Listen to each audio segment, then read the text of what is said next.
It's simple, really. Great stories with a good cup of tea.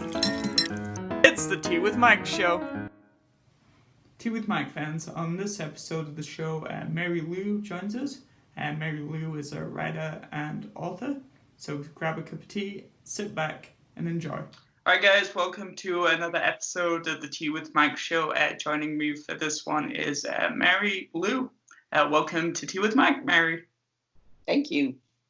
Awesome. So we're just going to hop right in. Do you want to start by telling everyone a little bit about you? Well, I'm very excited to be here. This is kind of totally new for me. I'm an author. I'm about to launch my first, I have been published with short stories in contests and things, and I've done some commercial writing. I'm about to launch my first junior novel, sci-fi. Well, it's more like a fantasy novel, and I'm very excited about that.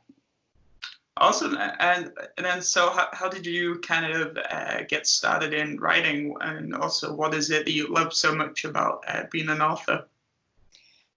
I've been writing since grade school, and I guess it might have been a little bit of a clue when in high school I took 5 Englishes in 1 year, and I even took an English correspondence just because I wanted to take one. So that might have been a clue.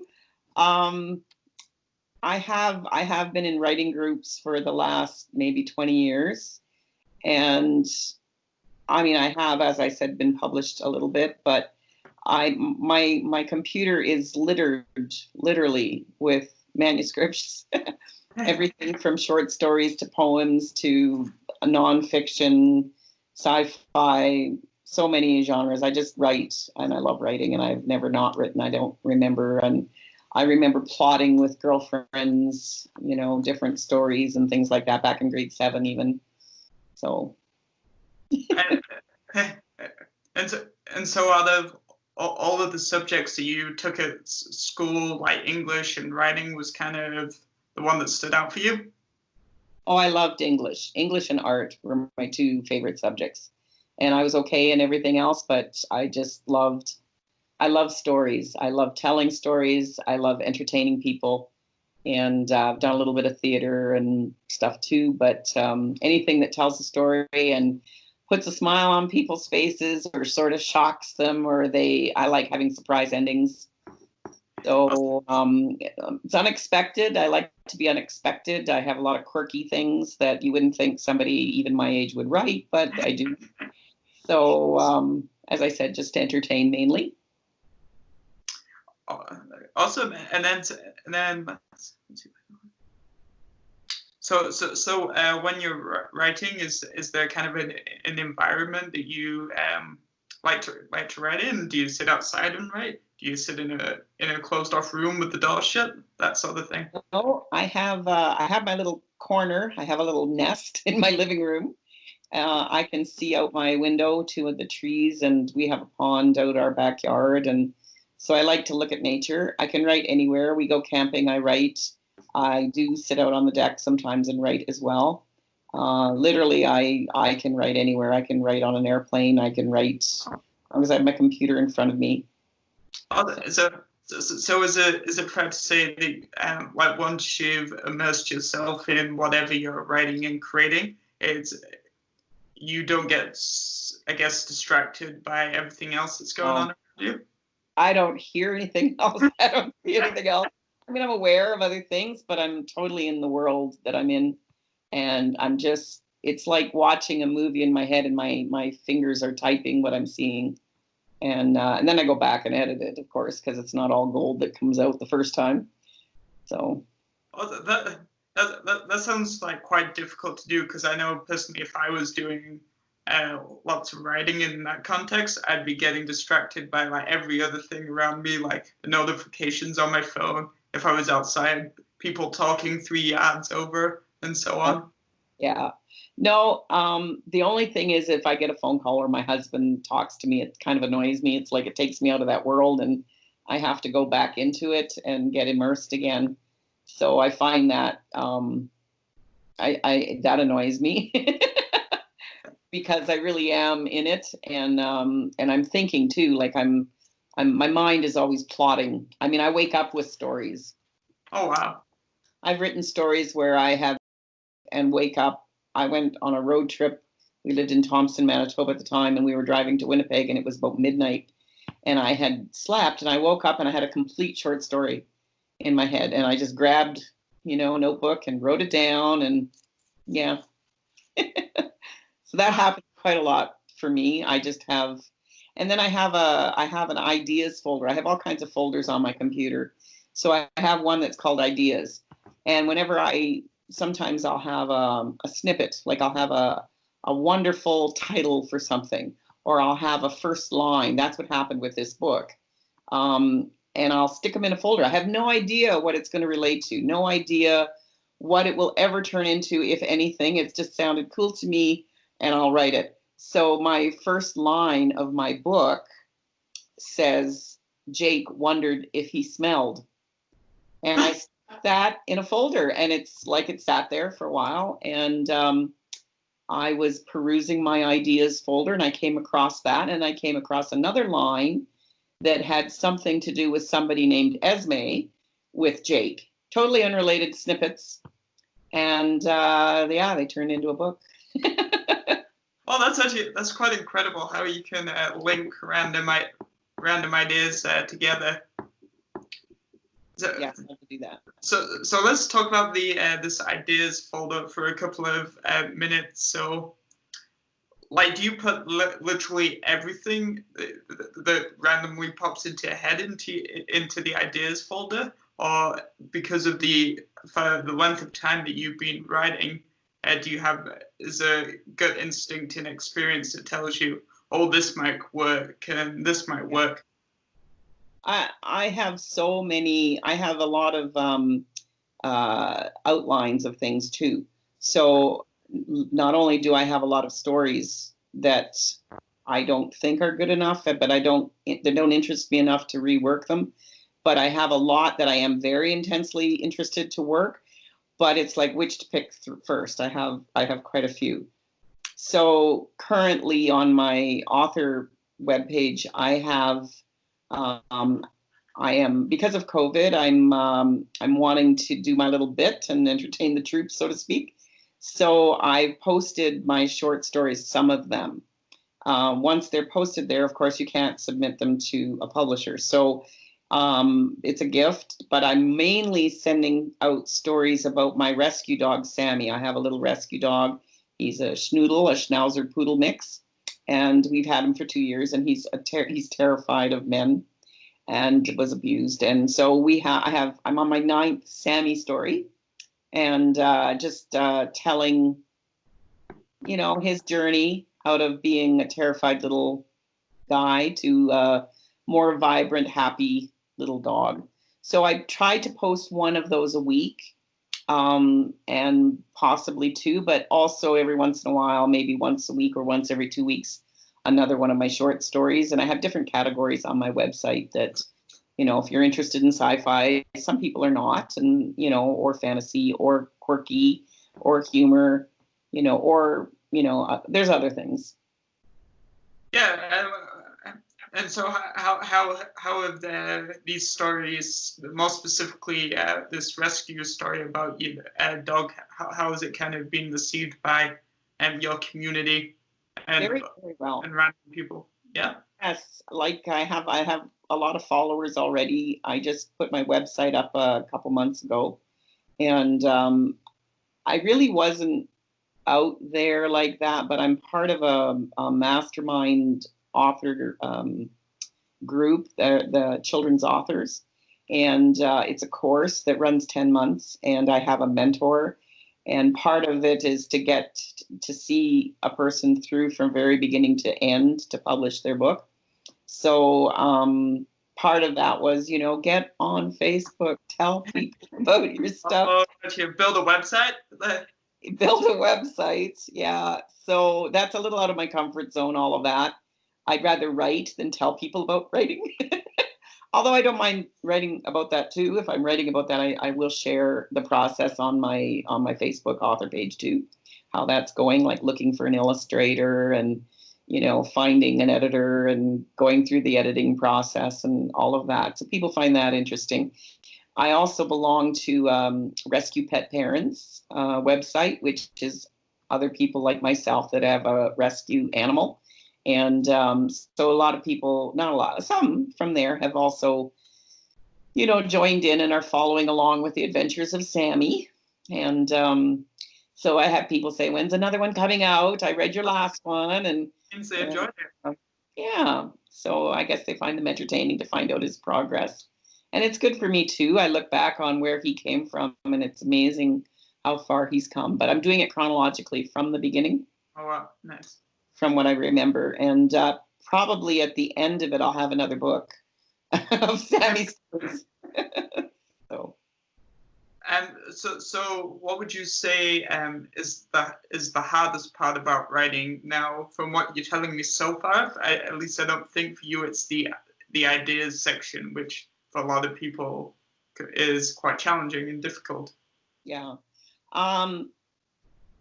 For me, it's difficult to know whether or not what I've written is saying what I think it says, that people are seeing and reading what I meant. So because it's so close and intimate, I have no problem editing stuff, and I don't think that every word that proceeds out of my little fingertips is pure gold and shouldn't touch it. I'm ruthless if it comes to chopping something up or getting rid of stuff. So processes, if I'm working on something that I want to keep, I will write it the way I get it, and I know that it's not in a finished condition. So I'll leave it for a bit and I'll go back to it after a few days. And as I'm reading it, I'm editing it, and and I don't mean just grammar and spelling, but I'm reading for the content.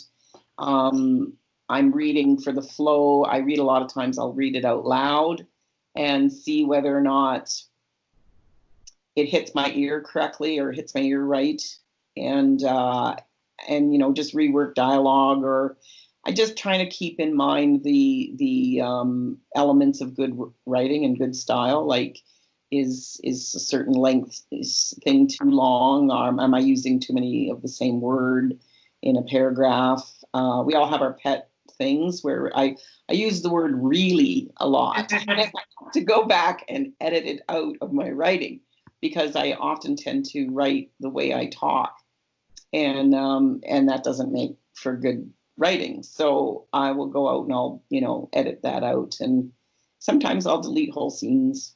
It's like, it's not making the story go forward or whatever. And yet for all of that, I need output. I need other people's input to tell me, well, I didn't understand that, or I wasn't clear about that. And I think something's perfectly transparent and they don't get it. And it's like, okay, that's my fault.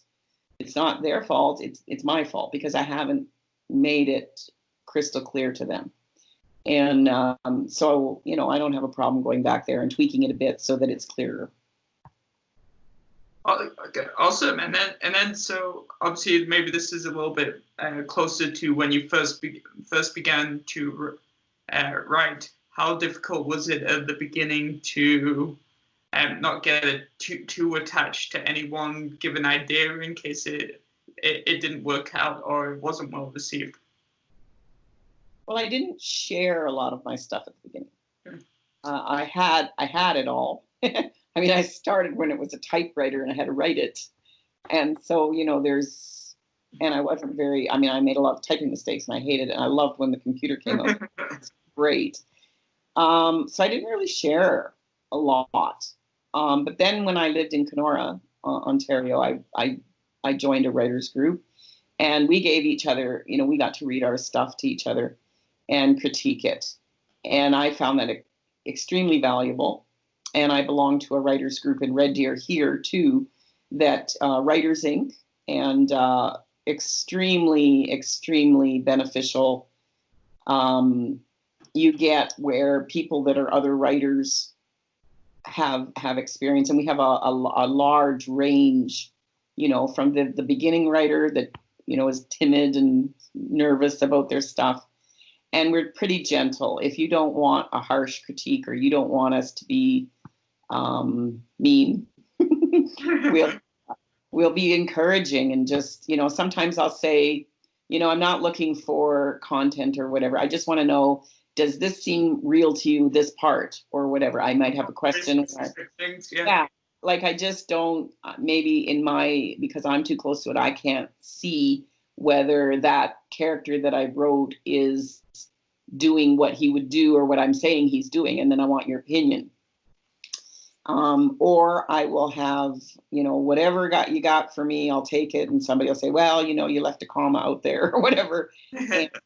And so you can get whatever level of critique you want, and you don't have to share anything. You can just listen to other people. Right now we're meeting online every Tuesday. So it's very valuable.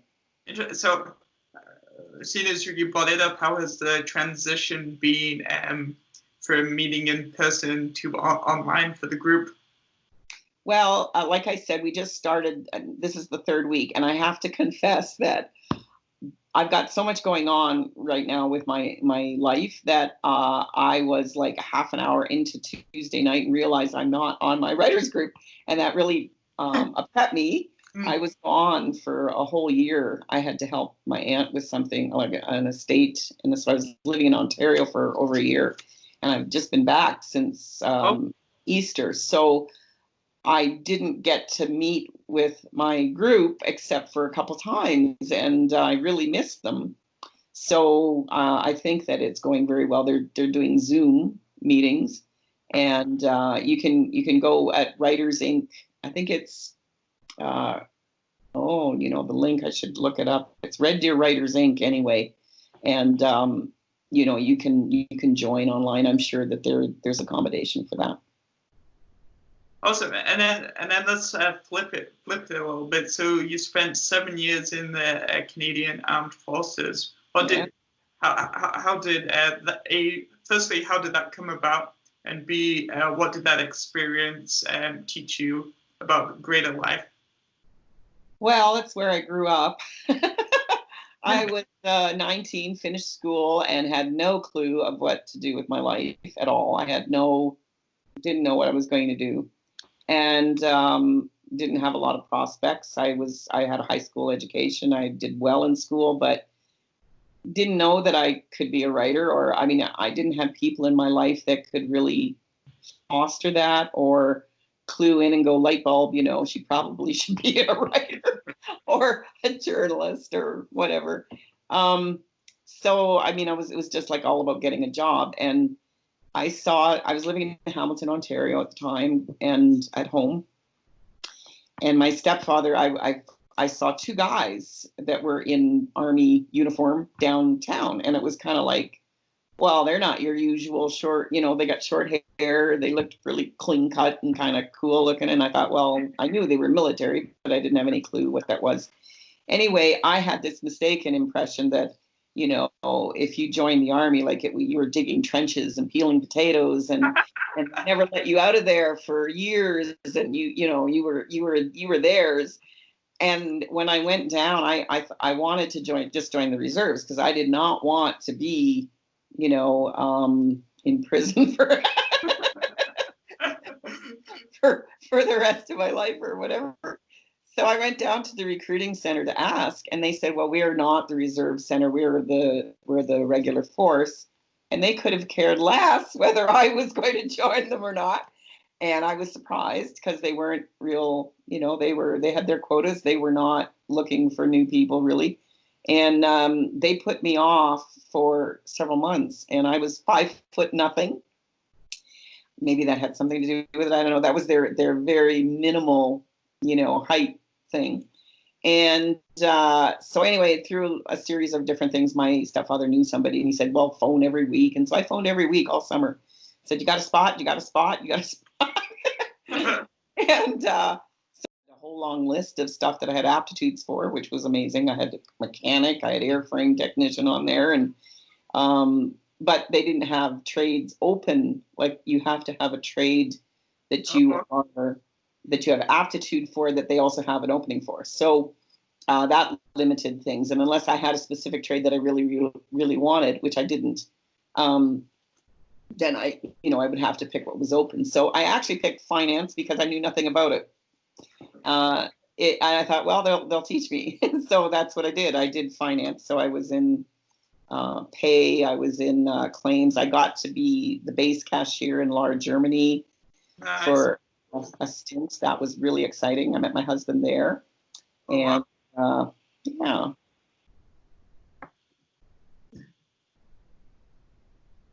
Cool. So I guess I'll go to, what's your favorite type of tea?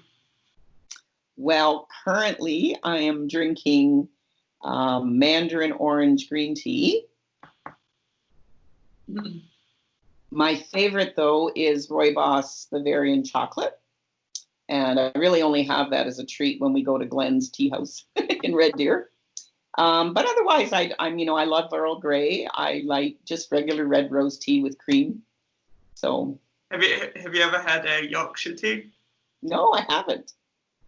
You can get it at IGA and London Drugs.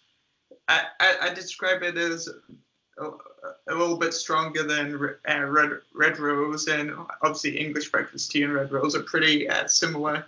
So I drink Yorkshire tea with like a very tiny bit of milk in. Okay.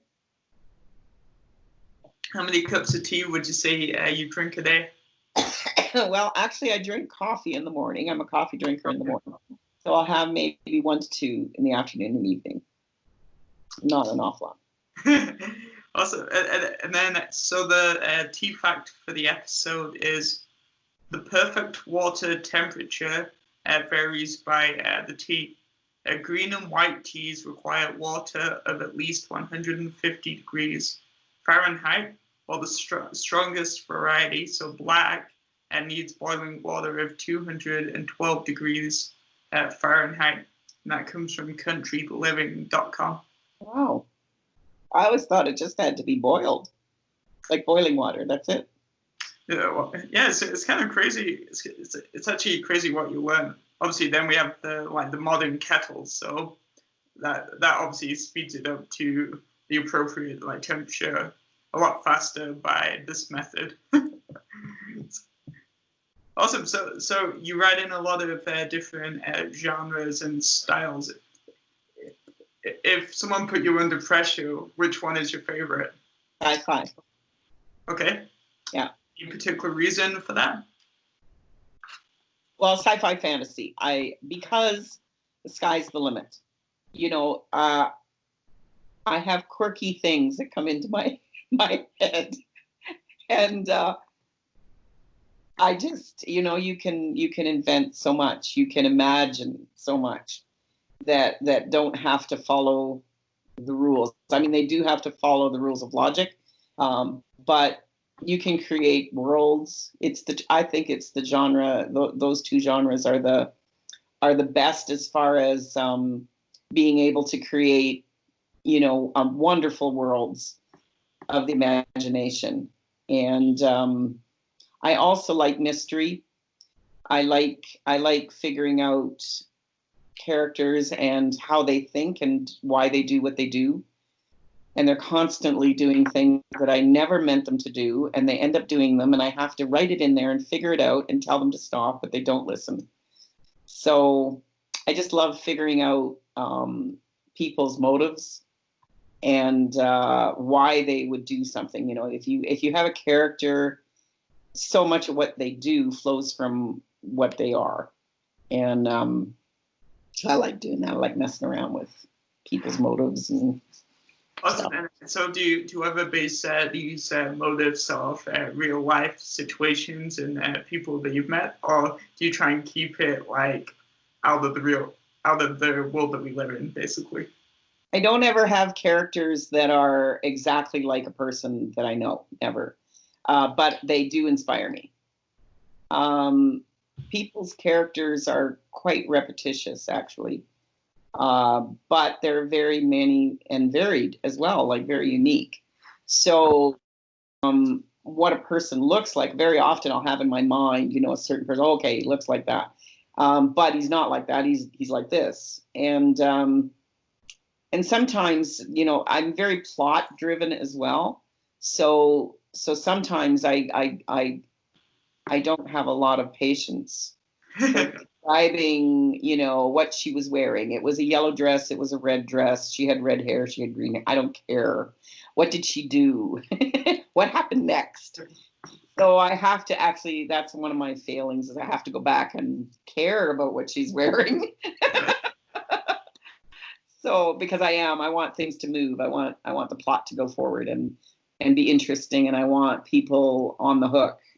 And okay. And I like to have a surprise at the end. A lot of times I'll have it won't be what you expect. It's not your usual ending, and I like doing that. I'm kind of a little bit, as far as like mysteries especially, I'm a little bit like Agatha Christie, where every Agatha Christie book I ever read, except for one, I knew who did it right from the beginning. I didn't know why. I didn't know why, because she holds things back, but I knew who it was always. And so I'm kind of like that, where I steer you away into a different direction and surprise you. Awesome. And not that I like as well as she does. I don't mean to sound like that. and then so obviously it's been a bit of a strange year, but where are you hoping that your writing takes you over the next few months and years even? Yeah. Well, the book is supposed to come out, I'm hoping, November. I'm in the process of my second edit, my first edit really, and then it'll be edited again. And I'm engaging with an illustrator for the cover of what it is going to be like. So that's all a new experience for me. And then it shall be launched in November. So where are some places that people could go to read and purchase the book? Well, if you want to stay tuned about the process, you can go to my Facebook page, which is marylou.com. Facebook Mary Lou DeRitter. No, sorry, author Mary Lou DeRitter. You got to have author in there. All one word, MaryLouDerer.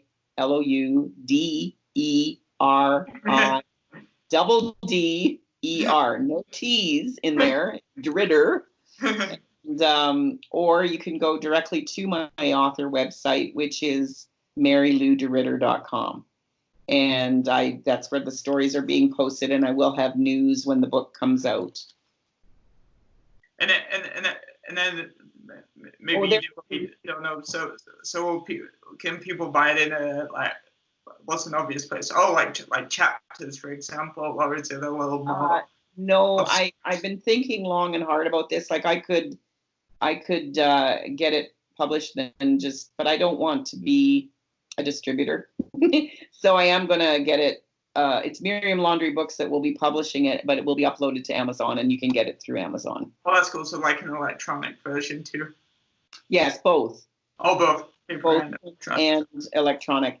But my it won't be under my name. It'll be actually under my pseudonym, which is Lou Ryder, Lou, and then the last name is Rider. So, but my website at this point is under my real name. Also, is there any particular reason why it gets published under a different name? Yes. One of the conferences I go to, gone twice now, and I've found a lot of valuable information, is the Western Writers Conference called When Words Collide, which is held in Calgary, which unfortunately this year it's not because of COVID. But one of the authors on the panel, he's written, 25 books. He's got millions of copies out there. He was an excellent, excellent speaker. And he talked about selling his books online, and he didn't sell them until he changed his name to Jonas Saul. I don't know what it was before that, but Mary Lou DeRitter is kind of hard. I'm always telling people how to spell it. It's long, it's cumbersome. And Lou Ryder is just short and quick and clean and memorable. Like I already remembered it. I already remembered it in by this first time. Obviously, I heard Lou write it. So yes, yes. also, and then let's kind of close the show today. So if somebody was first starting off specifically and they wanted to start writing, like how should they start? Are there any resources out there, or should they just kind of dive right into it? If you like to write, you have to give yourself permission to be crappy at the beginning and just write. Pick up your pen, write. However you like to do it. If you like a fancy notebook with a special pen, sometimes I write that way too. I really like that process. But write, just write. Write your thoughts. You're unique. Nobody else is like you, and nobody's going to see the world like you do. So write what you have in your head. And who cares if it's wonderful? It might not be wonderful. It might be terrible. But write and join a writers group like Writers Inc. in Red Deer if you're in Red Deer or wherever. Many, many cities and towns will have writers groups that are very encouraging to new writers, and they won't eat them for lunch. They will be helpful. And, we love nothing better than to encourage our members. We have quite a range, of published as well as news. Which is very exciting, isn't it? That you've got all different types of people. Yes, and it's very interesting. Because I'm sure there's people that just also write as a bit of a hobby and for fun, and just want people to hear the work. Right, that's right. And the other thing is too, though, if you're serious about getting published or you want to be taken seriously, then there is the craft of writing, and it is a job as such as, there is stuff that you need to know, but don't be intimidated by that. Just learn it. Write. There's many, many books you can get even from the library about good writing. What's good, what's not. Writer's Digest is a very helpful resource. They come out with a monthly magazine. They have books also. They give you lots of tips. I learned a lot in my earlier years from them. You learn about things like run-on sentences or how to make your character sparkle or how to make your suspense more suspenseful and things like that. You have to be exposed to the craft and learn things and the biggest favor you can do for yourself is to don't take yourself too seriously. Okay. Is there any particular reason for that? Because if you think you have to be good enough before somebody's going to read what you've written, you'll never be good enough. You'll never be good enough. So you have to just be you. And I look back at some of the stuff I wrote like years ago and I go, oh my gosh. But the good news about that is some of them were wonderful ideas and that they get to live because now I have more experience and I have more skill. So, but I had to use it. I had to write.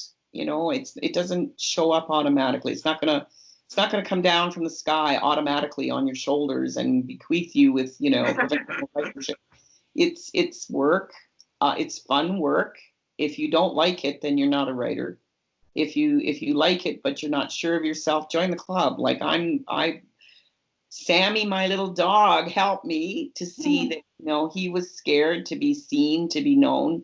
And, that's kind of what I did. Like 4 years ago, I wrote my first novel. I'm not publishing it. It's not bad, but I don't want to be in that genre. And it's a good thing to probably put aside for no one to ever read. But it was something that I said, okay, I have how many half-finished books on my computer? I'm going to finish one this year. Come hell or high water, I am finishing a novel this year. Whether I publish it, whether I go for it, I'm finishing it.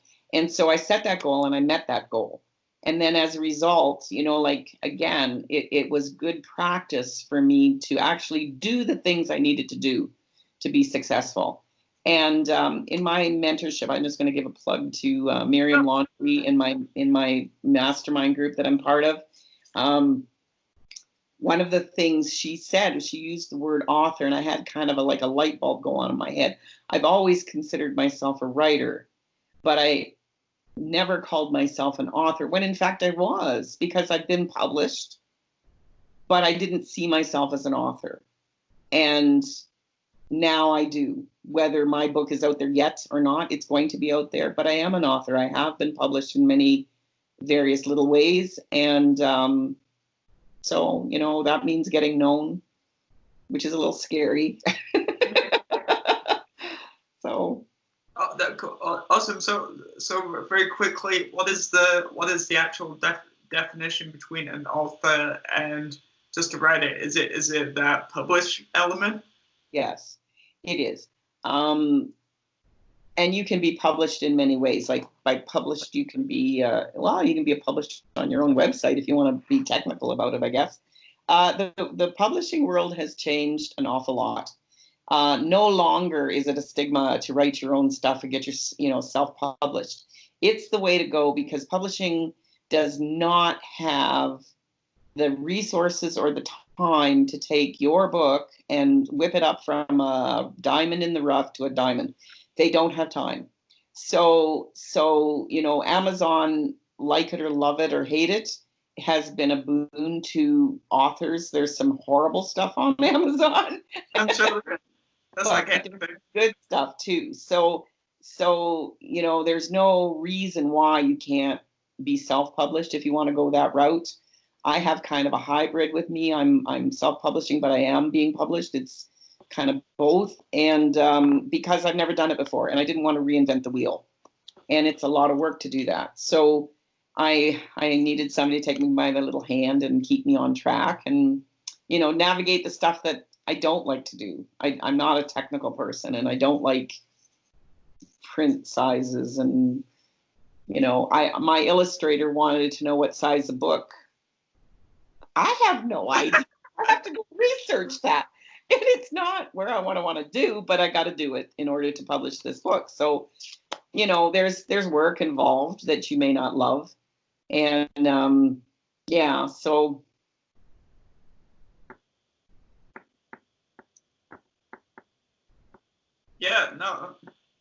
That's a valid point that can be applied to lots of areas of life about you may enjoy one bit, but you don't like A, B, C, D, E, and often the list over here is a lot longer than the one over.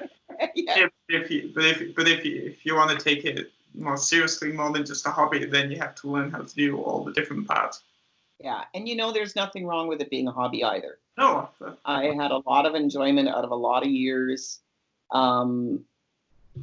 Because I love to write, so I write. But sharing it with people, you kind of you think you're going to be rejected, and it's kind of a pleasant surprise when you're not. But I still have the other side of the story where everybody has a different opinion of how I should have written something. And you gotta be humble enough to take constructive criticism when it's warranted, but also to stand your ground and say, no, I don't agree with that. This is the way that this is going. This story is this way. And I know in my gut that's the way it needs to go because it's my story. But not to be so, like I said, so high up there that you think you can't be improved, because everybody can be improved. Oh, but not to let your story be hijacked, because there's a lot of opinions about a lot of things, and that's the way. Yeah. Awesome. Well, thanks for spending some time with me today and having some tea and a conversation. I really appreciate it. I enjoyed it too, Mike, and I think you're a very, very interesting person, and I really like what you're doing. It's very cool. Thank you so much. Let's keep in touch. We will. Awesome. All right, guys, this was another episode of the Tea with Mike show. Obviously, joining me for this one was Mary. Again, thanks, Mary. You can watch this episode of the show at teawithmike.com, and moving forward, every single person that appears on the show will have their own personalized page, so it will be easier than ever to find their story over a good cup of tea. So, teawithmike.com. It's the Tea with Mike show.